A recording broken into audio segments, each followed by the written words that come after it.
Muy buenos días para todos. Mi nombre es Miguel Antonio Mesa y los estoy acompañando en un episodio más de la Reumaguardia. Como es costumbre, vamos a realizar el seguimiento de los principales journal de reumatología y algunos de los artículos que han salido que sean de particular relevancia para la revisión, dando énfasis, por supuesto, a los artículos que son de acceso libre. Vamos a empezar con Arthritis y Rheumatology.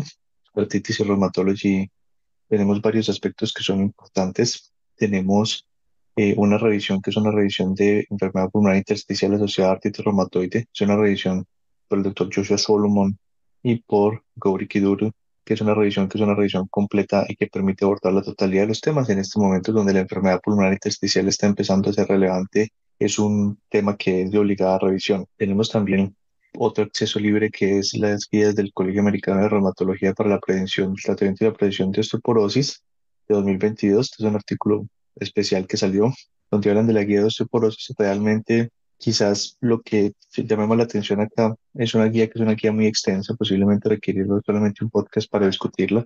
Hace la diferenciación entre pacientes premenopáusicos y posmenopáusicos, que divide por grupos de riesgo con terapia.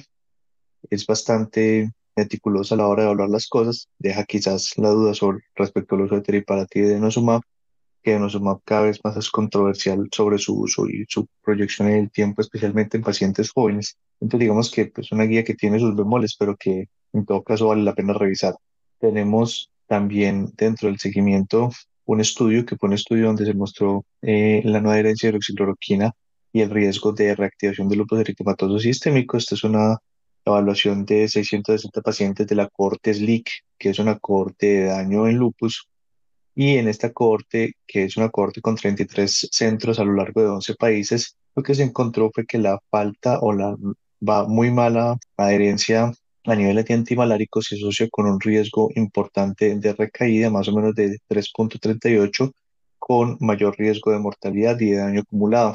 Esto ya se suma pues, a lo que ya conocemos de los canadienses y de otras partes, y quizás lleva pues como la disquisición de si los pacientes deben o no deben ser monitoreados con niveles de hidroxicloroquina como parte del seguimiento clínico usual. Y realmente pues sí tenemos que ser tan paternalistas, pero yo creo que en un mundo donde cada vez los pacientes están requiriendo tratamientos más costosos, sea necesario ese tipo de situaciones antes de definir si un paciente merece o no merece un escalamiento terapéutico a medicamentos mucho más costosos en casos particulares. Continuamos con el ACR Open Rheumatologist. En el ACR Open Rheumatologist tenemos algunos estudios.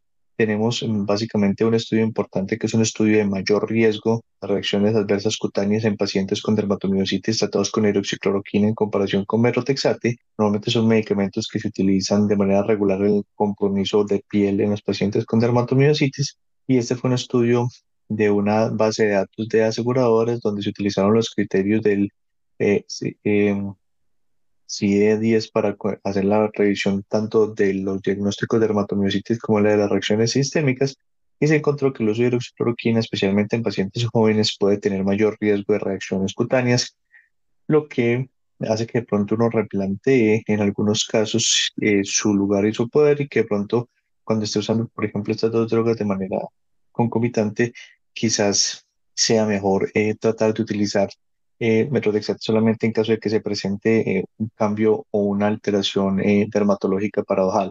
Continuamos también en el Journal Club, tienen un estudio interesante que es un estudio de una terapia que cada vez está más de buen boca, que es la terapia anti-CD19, que es el Carticel para el lupus eritematoso sistémico. En este es un estudio de 5 pacientes con caso refractario en el cual se les hizo una infusión de células Carticel. Brevemente, recordemos que una célula Carticel es una célula a la cual se le hace una modificación genética para generar un receptor que responde a un antígeno específico, en este caso un antígeno autólogo, que activa las células independiente del receptor tradicional o convencional que las células tenían, y esto genera una respuesta muy fuerte.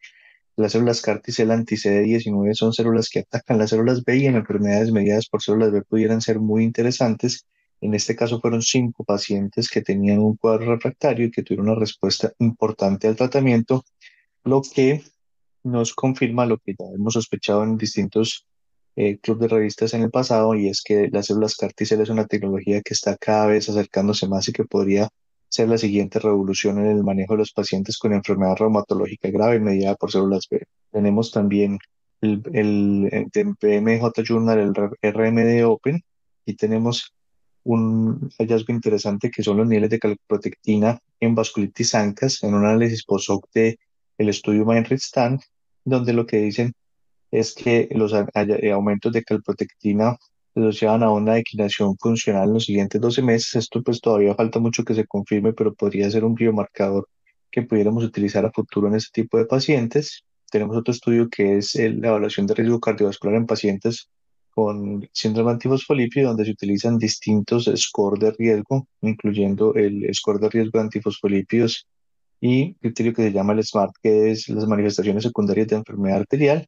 Lo que dicen es que los métodos que tenemos actualmente para predeterminar el riesgo cardiovascular subestima el riesgo cardiovascular en este grupo de pacientes, pues no es un artículo que sea particularmente renovador o particularmente cambiador de práctica, pero sí vale la pena tener claro que el riesgo cardiovascular en síndrome antifolípido no está siendo bien medido. Hay una revisión que vale la pena que se llama células CAR T-cell para enfermedades autoinmunes que lo recomiendo porque, como les digo, esta terapia es una terapia que cada vez está más y más y más en boga y más y más y más importante para nuestras enfermedades. Con con la revisión tenemos también otro estudio que se llama inhibidores de punto de respuesta inmunológico en pacientes que han tenido experiencia previa inadecuada a inhibidores de punto de respuesta. Aquí básicamente los inhibidores de punto de respuesta inmunológico son terapias para el cáncer que utilizan el sistema inmune como su punto pivotal o como su fulcro de apoyo para poder realizar la respuesta y estas terapias normalmente generan fenómenos paradojales reumatológicos. En este caso, lo que se mostró es que los pacientes que fueron 18 pacientes, el 50% tuvo una recaída mucho más temprano. Lo que dicen es que básicamente un paciente, esto es muy importante porque en este tipo de pacientes puede presentarse un cambio de pronóstico si usted tiene que suspender la inmunoterapia y que al menos el 50% de los pacientes podrán ser expuestos sin problemas y que normalmente en los primeros meses, por el primer mes después de del inicio de la terapia nuevamente o o de la prueba por ese tipo de medicamentos que son medicamentos oncológicos, el paciente desarrolla los síntomas. Esto es muy importante porque si usted suspende la terapia directamente afecta el pronóstico oncológico del paciente. Continuando con los estudios y con los journal que estamos viendo, tenemos Annals of the Rheumatic Disease. En Annals of the Rheumatic Disease tenemos algunos artículos que son de importancia.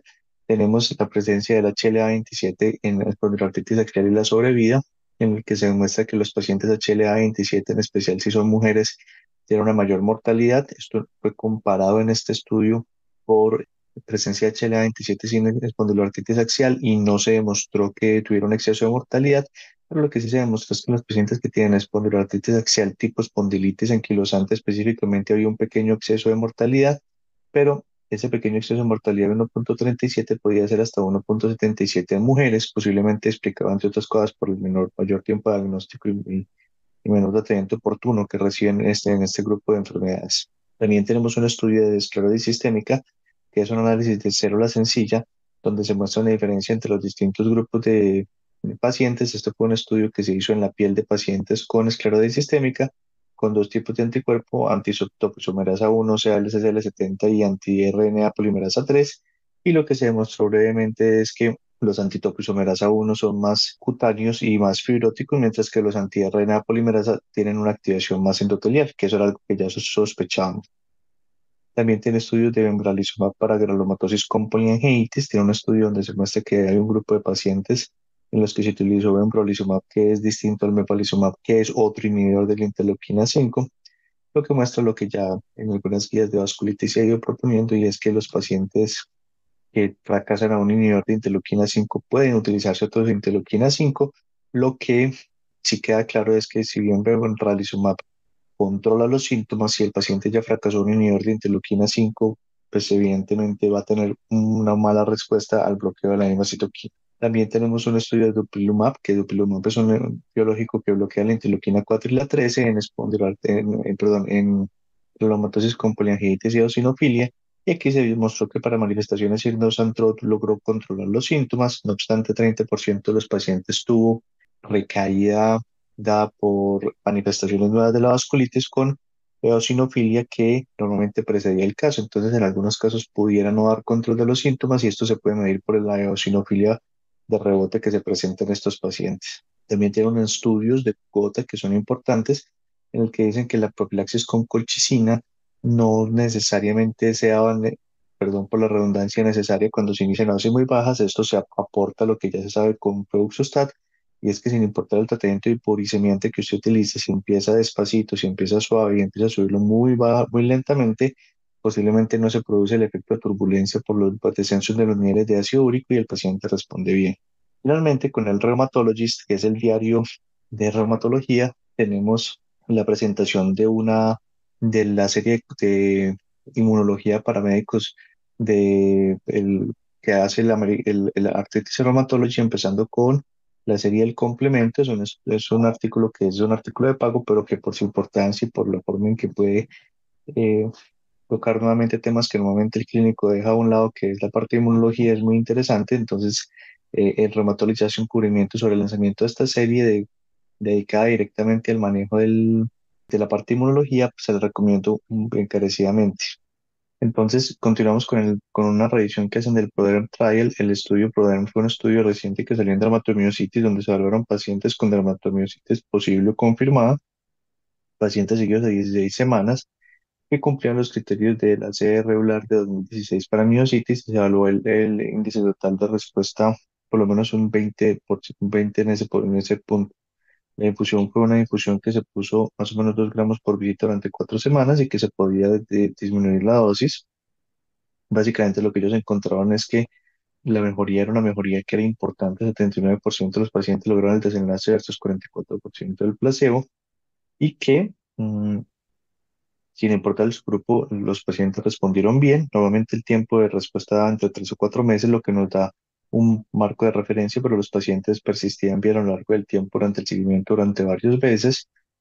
Y lo que se notó es que la principal cantidad de efectos adversos estaban siendo relacionados con las infusiones, lo que es muy importante para el paciente.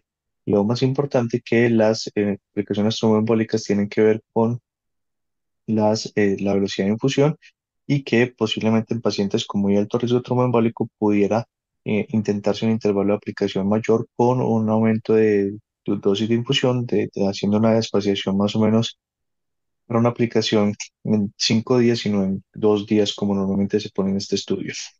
También tiene una discusión, que es una discusión de los pacientes de Michel Petri, donde se habla de si estamos tratando bien a los pacientes o no lo estamos tratando bien. Quizás importante porque nos permite concluir algunos aspectos de cuáles son